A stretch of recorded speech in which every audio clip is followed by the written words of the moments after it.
time to call Bisbee, Arizona, and have what will no doubt turn into a disturbing, profanity-filled call with Doug Stanhope. Hello. Hey, Doug, it's Eric Marcus from vegan.com. Thanks so much for being on the podcast today. Always a pleasure to talk to you, sir.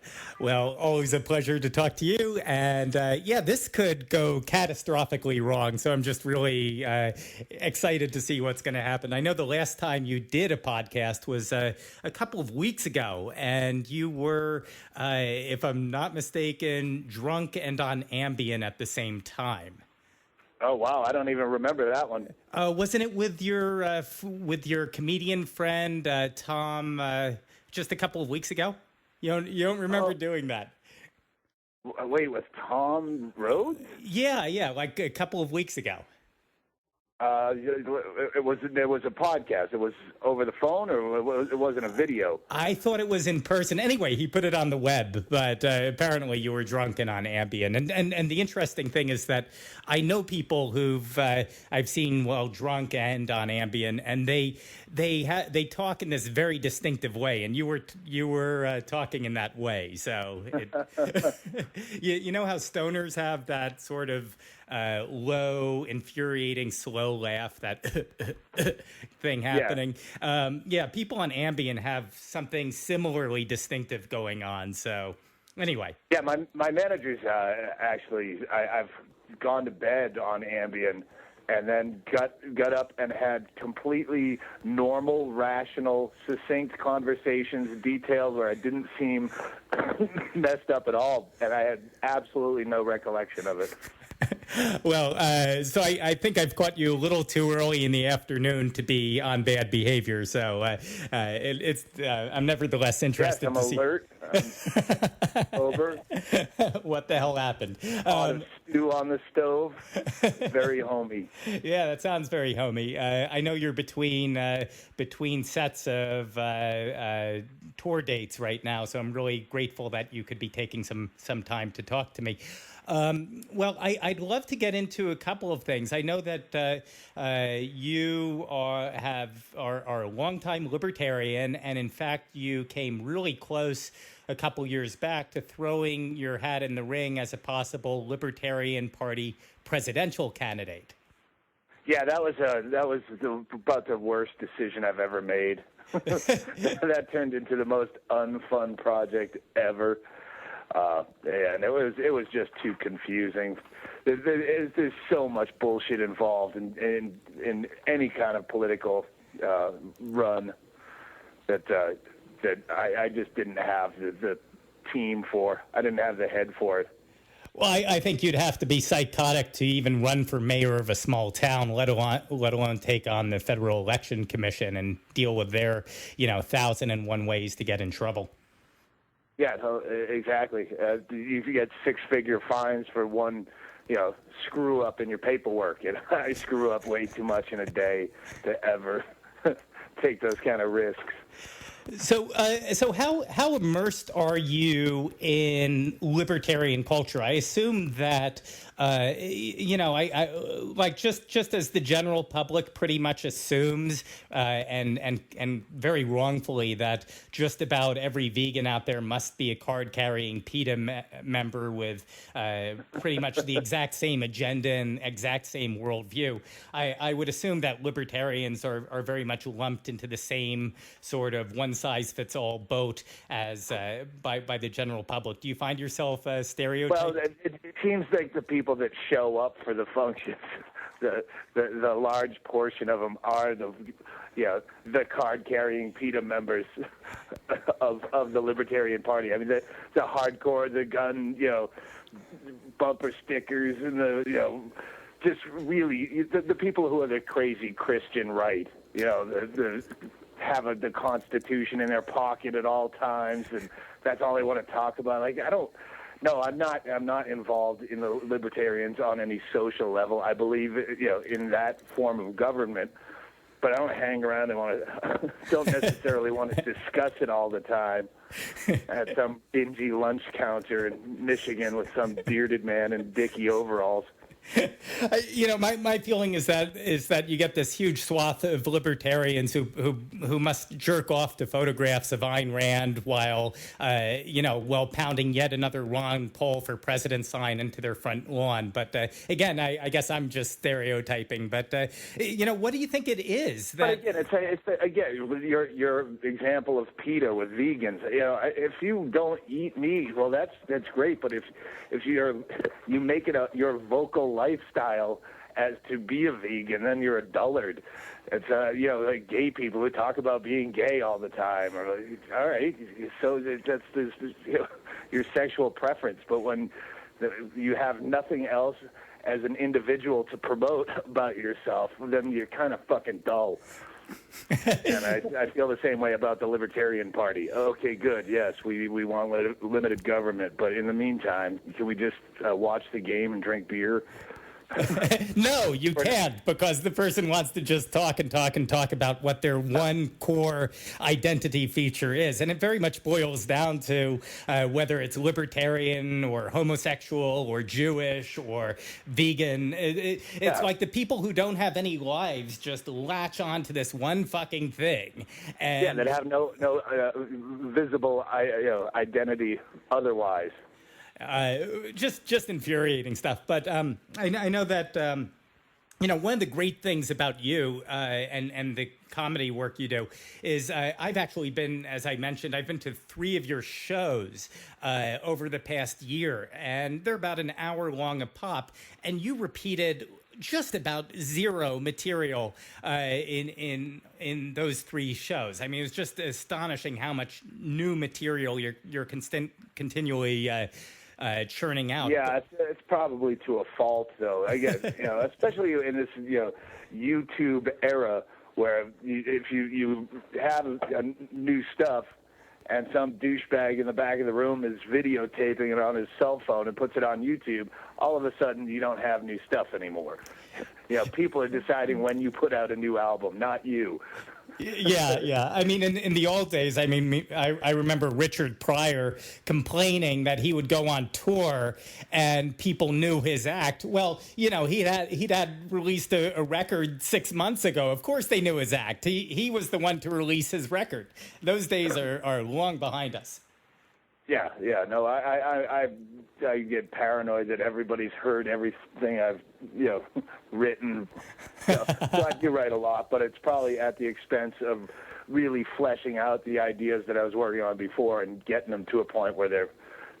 I'm sure a lot of my shit could be a lot tighter, but then you go, now people already heard this on YouTube when it was, when it was just I use seminal. Carlin's 7 dirty words as an example. When he first tried it out, it's probably 4 dirty words, and he didn't have punchlines for all of them. He's just working the shit out. But if someone was videotaping it and putting it on YouTube, by the time he gets to 5 or 6 dirty words, people would be going, that's old shit. and he done yet.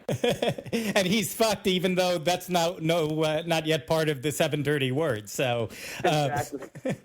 So, but one of the things you brought up the last time around, and this was obviously quite current as of just a couple of weeks ago, was the killer whale attack. Oh yeah, that was what, San Jose? No, that was in Reno, of all places. Oh, that was in Reno. Okay. Yeah.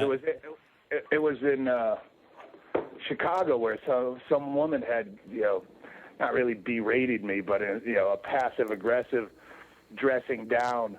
After I was just riffing on the killer whale thing, and she said, it's a really sensitive issue because the woman who was killed by the killer whale was from this area. I'm sure that family comes to comedy shows to grieve. It's not a sensitive issue. She had it. I can't imagine anyone who more had it coming to them. It's like Siegfried and Roy. It's like it's like Steve Irwin. What do you expect is going to happen when you continually? Yeah, and even the apologists say, well, the guy that was like the team leader or whatever at SeaWorld and was talking about people don't understand he was defending keeping the animals in captivity by saying that the science has learned so much from having them about their mating patterns. It's actually helping the species, propagate, or whatever the big word is that I don't know. But you're going, that might be true, but you're not learning that by making them fucking dance on their tails and do backflips for fish. That's fucking with an animal. Don't act like you're gauging their reproductive patterns by making them jump through fiery hoops for dinner shows, you fucking jerk off. Well, it's one of my core values is just I am opposed to virtually all violence, and I think the one exception I make is when it comes to animals who have just been massively fucked with and decide enough's enough, and they just come back and take matters into their own hands or hooves or whatever you're gonna put it. I concur, and I agree with you on the violence too. I'm against all types of violence except for the visceral, the imagining of violence, the wishing of violence upon people. I don't like actual violence, but violence in theory is a lot of fun. Yeah, if violence to people is going to happen, let's have it start with matadors, and let's make it a fair fight where the bulls aren't fucked with for hours at a time before they even go into be slaughtered. That was the juxtaposition I was making with the bit about the killer whale. Was people, I used the chimpanzee ate my face lady as an example. That's a truly tragic situation, because she was not, she had nothing to do with the chimpanzee. She wasn't fucking with a chimpanzee.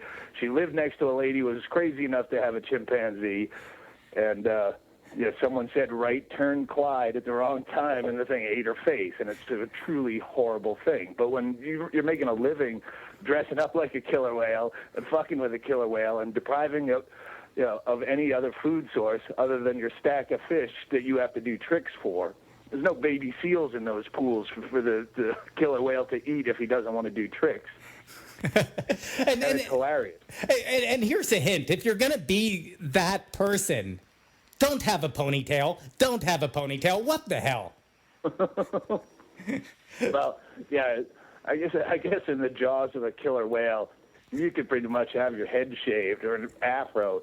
If it's taking you down, it's taking you down. Yeah, I guess so. But I know in reading the articles about it that it began with her pulling her by the ponytail. So it just seemed like that was the one last little bit of recklessness that was a necessary ingredient for that killing to occur.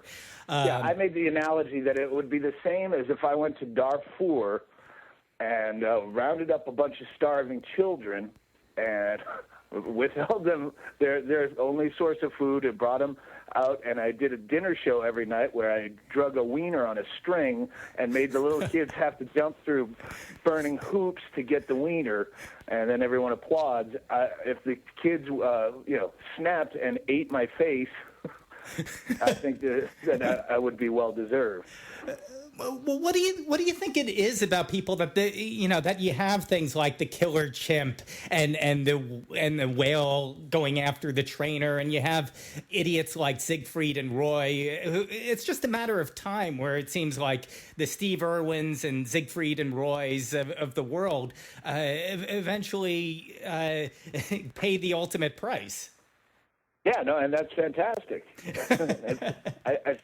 I think they've set a good example for the kids.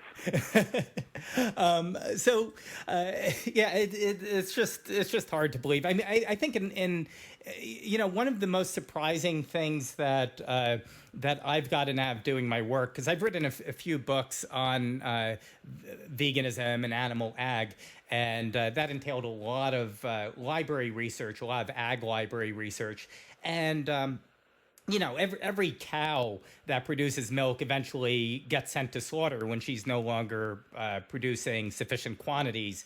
So it's like every drop of milk is from some doomed animal.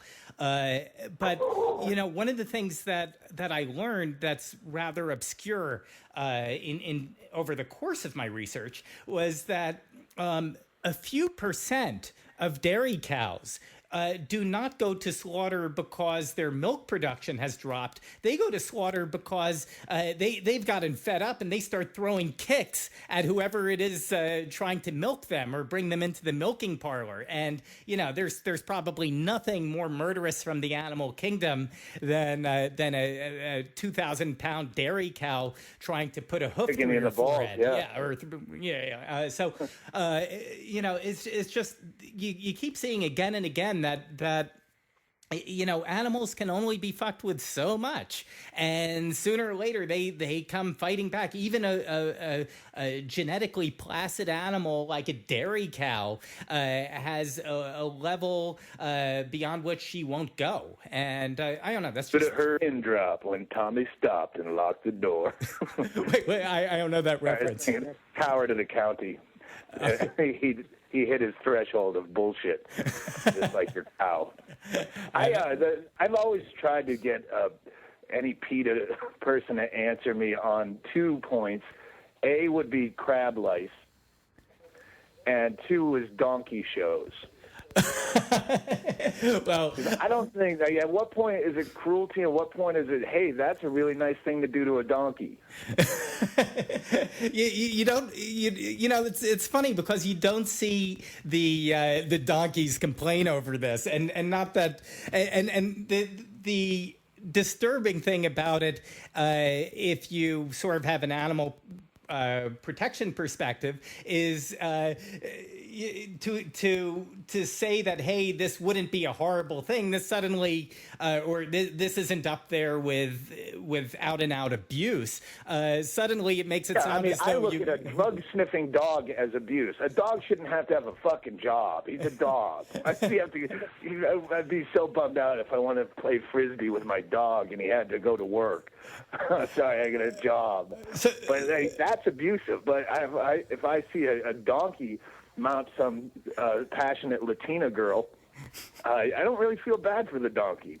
I would love to get a point for the viewpoint of PETA on that issue. Well, and also crab lice.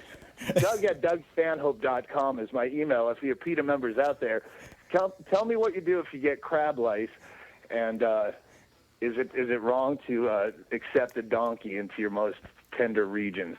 So I think one thing I've taken from our last minute or so of conversation is that if you get reincarnated as an animal in your next lifetime, you would vastly prefer ending up in a Mexican donkey show to ending up as a police dog. Can we go on record? Yeah, okay. I just feel so bad. Even seeing iDogs, like, hey, don't make that thing work. It's a dog. It's one thing about PETA that it's funny because a lot of people within the animal protection movement get incredibly PC when it comes to PETA.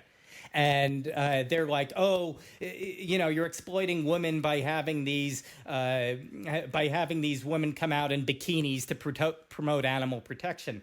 And it's like, I'm similarly offended, but in the exact opposite way. It's like, it's like we live in a society where you're like one click away from 2 girls, 1 cup, and you're telling me that you're offended by by promoting animal protection with some girls in a bikini. I mean, I'm offended that's considered like racy or edgy in any way. Yeah, I'm offended that it works.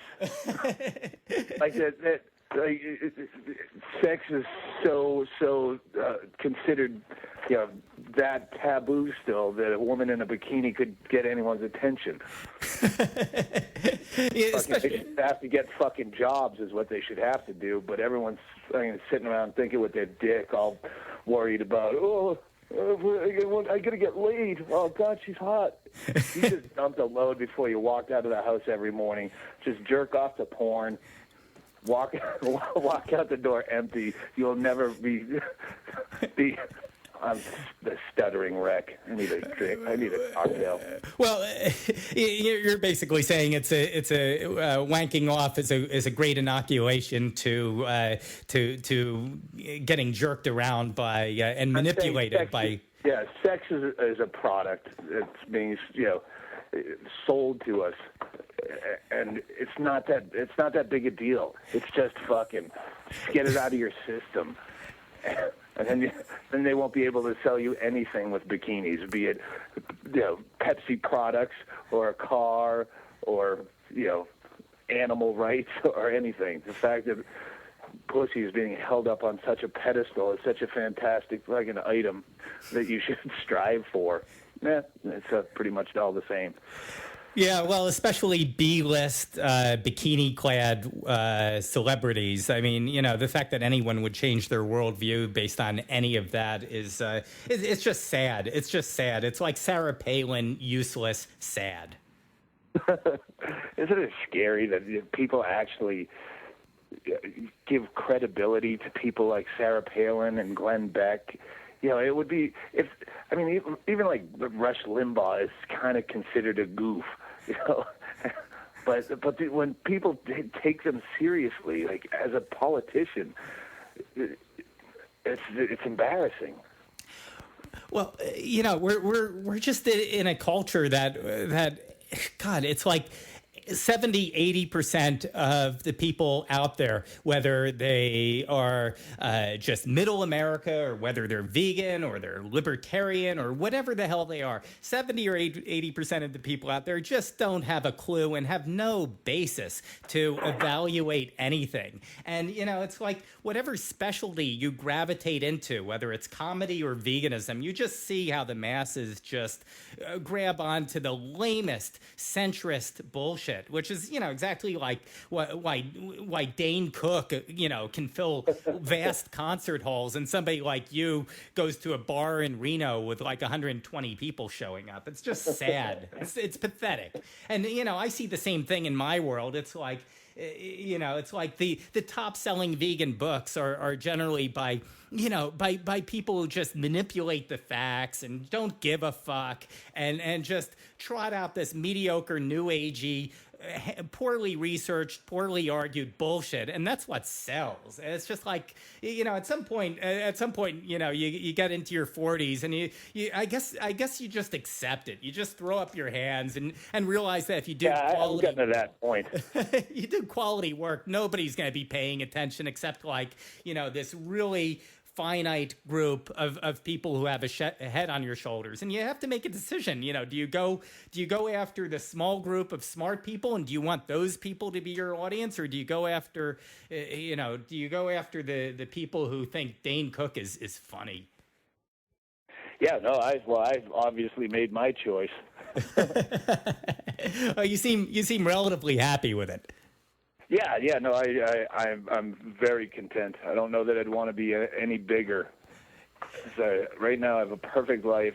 I don't have to deal with any of the problems of being famous, as far as, recognizable.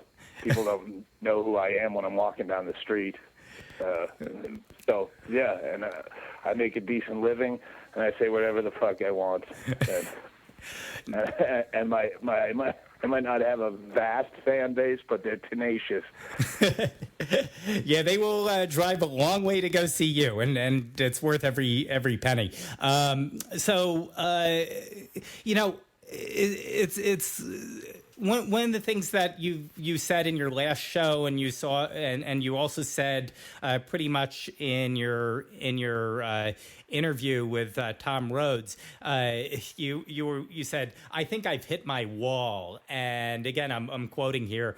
I can't think of any hot button topic that annoys me that I haven't raped a million times in different words. I could really, in some ways, empathize with that. I've basically retired from book writing at this point because it's just not worth it.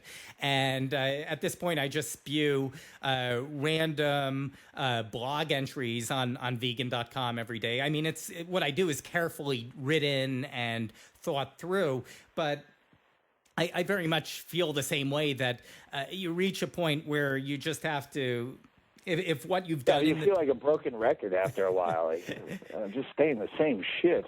Yeah. Nothing's changing. Well, in my case, what am I going to do? Write a fourth book on veganism? I'd rather, hang myself with electric cord. It's just not going to happen. I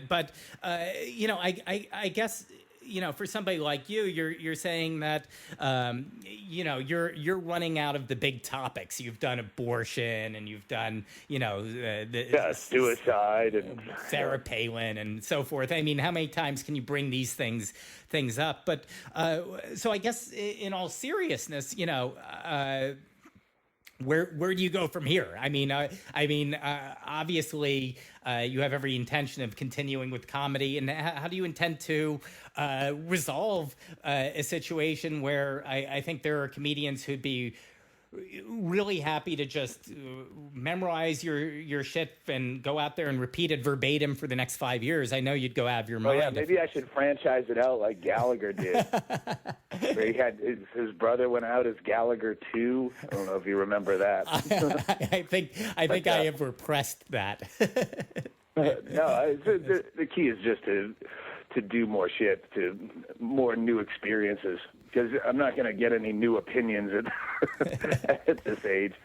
So the key is just being more active and going out and experiencing more shit. I guess if you run out of things to do, you could always bring your sledgehammer and a watermelon, right?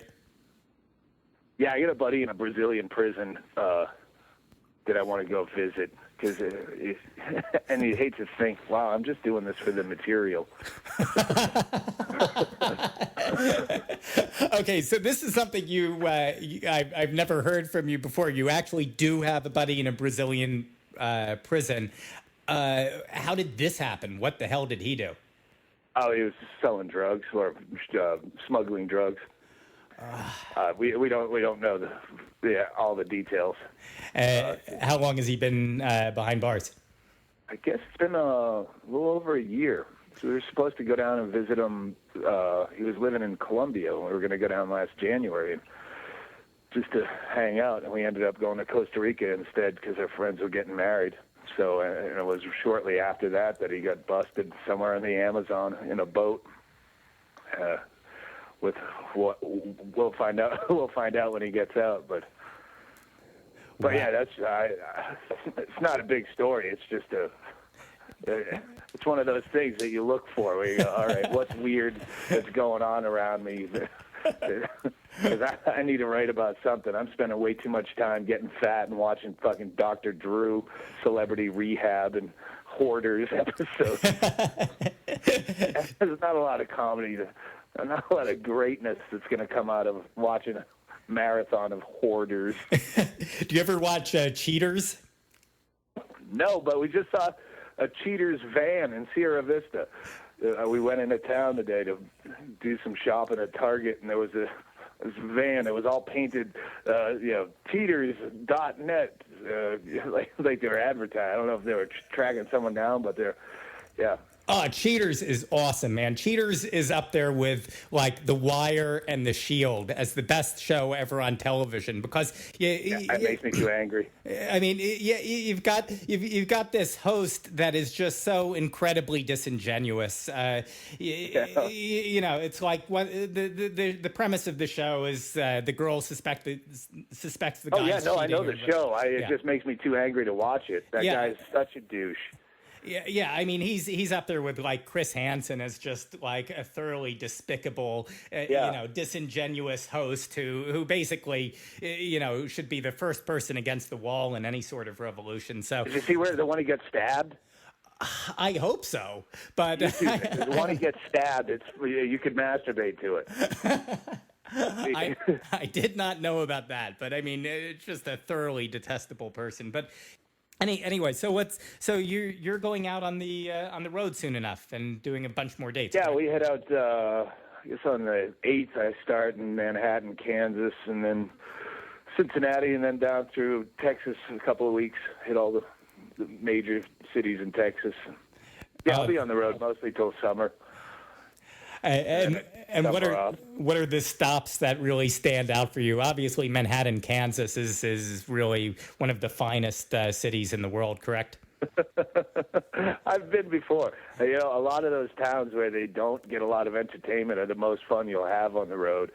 As opposed to, like Vegas. People think that's the place to be as an entertainer, and it's a fucking graveyard, and it's awful because people, they could see, Wayne Newton 2 doors down for the same ticket money. There's entertainment everywhere. You go to Manhattan, Kansas, you can pretty much sit up there and do fucking shadow puppets. They're just happy someone came. Well, I thought it was hysterical that just a few weeks ago you were in Flint, Michigan. I mean, if there was ever a despair-filled joint. Oh, I know. Those people build cars and they still don't leave. It's like being a prisoner, being forced to make keys to your own cell for a day job and never putting 2 and 2 together. Get the hell out of there. You have cars. Well, since we are not talking to tomorrow, I guess I'm going to be the first person to wish you a happy birthday. And Doug, I really appreciate you joining me for this talk about animal issues, libertarian issues, all that stuff. And really looking forward to seeing you at a future show. I appreciate it, and thank you very much. And if any of your listeners want a 19-year-old cat that is filthy and should be put to sleep, but I can't do it, one of your bleeding hearts wants to stop by. Well, God, that's the toughest thing in the world. I just lost my cat. My cat died suddenly a little while back, and I was just heartbroken. And I guess luckily for me, he was in perfect health. Apparently, he just suddenly died. So I was never stuck making any sort of horrific decision about whether it was time for him to go and whether he was. Yeah, we have 2 great cats and 2 great dogs that are young and healthy and fun. But this was a inheritance when Mother left. She left me her at the time 17-year-old cat who's now 19 and smells like it's dead and looks like it's dead, and basically just. Sits in a chair and leaves piles of fur and smells atrociously and goes to the cat box and drags everything on its tail out across the room. And I'm like, wow, I don't mean, I hate to say this, honey, but I hope that cat dies soon. No, it's, I mean, it reaches it's what you're talking about isn't just cats. I mean, it applies to people as well. I mean, there just comes a point that is life still worth living? And it's not an animal issue. It's not a people issue. It's the way of the flesh. It's a life issue. Yeah, no, mother went a lot easier than her cat. Well, yeah, I anyway, guess. Sorry, I didn't mean to bring all this up. We're all closing and wrapped it up in a nice little package, and I just had to throw a dying cat in there. Well, Mark Twain would have been happy, reason, and it's just an allusion to Stephen King's Pet Sematary, it sounds like. But anyway, again, this is like the one that came back. Yeah, exactly. It sounds like you're describing the main cat from Pet Sematary, the blonde one. But anyway, again, Doug Stanhope, thank you so much for joining me. Thanks. We'll talk to you soon. All right. Thanks a ton. Take care. All right, bye. Bye.